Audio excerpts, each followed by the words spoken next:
Good afternoon everyone, to all of the viewers. This is a whole bunch of palm oil. This is a stalk. This is a fruit. This is a fruit.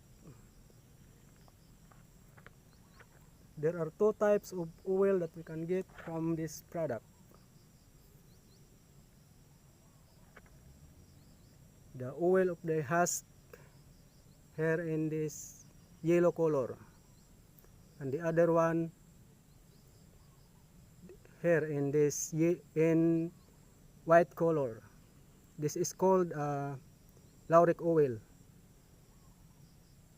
and this is cooking oil, the yellow color. Unlike from coconut tree,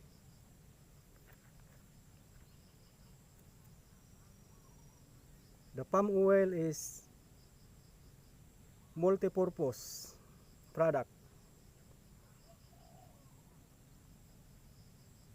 because we can use this as food like margarine, butter, lard from this